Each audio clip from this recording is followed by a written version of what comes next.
Bonjour à tous, la vidéo que je vous présente aujourd'hui c'est sur les chevaucheurs de cochons, qu'on appelle les Hog Riders.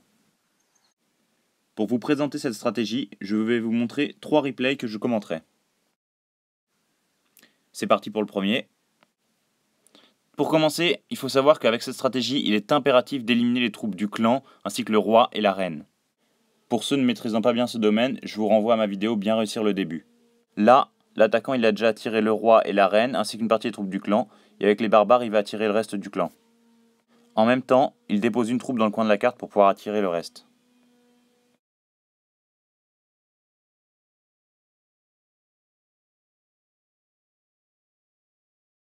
Une fois qu'il s'est assuré que tout est sorti, il n'a plus qu'à détruire tout le reste. Je pense que lorsqu'on joue les Hog Riders, une façon intéressante de détruire ces troupes, c'est d'utiliser des archers comme ici.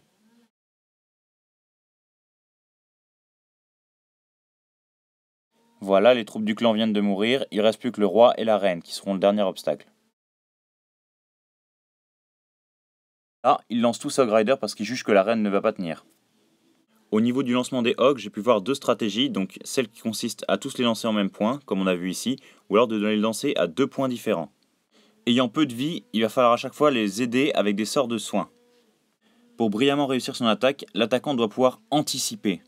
Il faut lancer au maximum les sorts de soins à l'endroit où les Hog Riders vont aller, puisque eux ne s'attaquent que aux défenses. Je vais revenir sur cette histoire de lancement à 1 ou 2 points. Donc là, dans ce replay, comme dans ceux que vous verrez, les Hog Riders ont été lancés à un seul point. C'est un choix de ma part, puisque je pense que c'est une meilleure stratégie que de les disperser, parce que c'est coûteux en sorts de soins. Les Hog Riders continuent leur chemin jusqu'à ce que toutes les défenses soient abattues. En haut, on peut voir la reine, le roi et quelques troupes de l'attaquant qui vont détruire les bâtiments restants. Ça permet d'aller plus vite sur le 100%, parce que j'ai déjà vu des replays où justement ils perdent à 95%, donc ils loupent les 3 étoiles. Donc là, plus rien de bien intéressant, les Hog Riders ont fini les défenses, ils n'ont plus qu'à achever la base.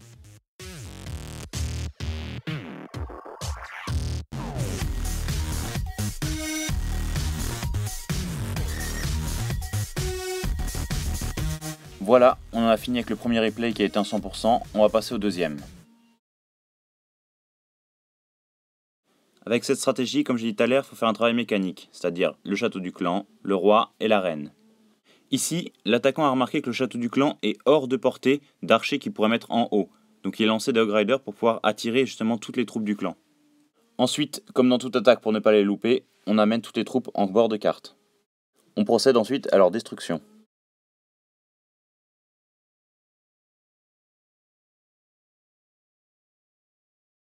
Alors là, petit imprévu de l'attaquant, on voit que la reine n'a pas été attirée.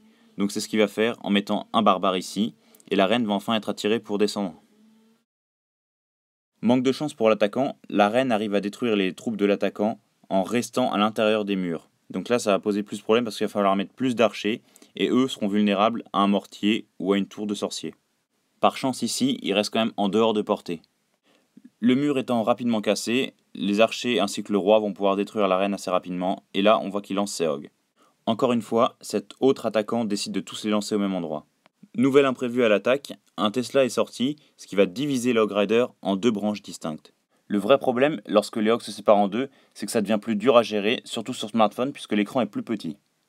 Bon là dans notre vidéo, on voit qu'il s'en sort plutôt bien. Seulement 2 sorts de soins ont été utilisés et je pense que la moitié des défenses a été détruite, donc normalement la base il n'y aura pas de problème, ça va être une 3 étoiles. Le très gros avantage d'utiliser la technique avec les Hog Riders, c'est que c'est une des stratégies les plus puissantes contre les centres-villes de 1 jusqu'à 9. Dans notre replay, les Hog Riders viennent de perdre beaucoup de vie mais ça sera pas vraiment important puisqu'il reste plus beaucoup de défenses à détruire. Le dernier canon, et ils ont plus que tous les bâtiments à détruire.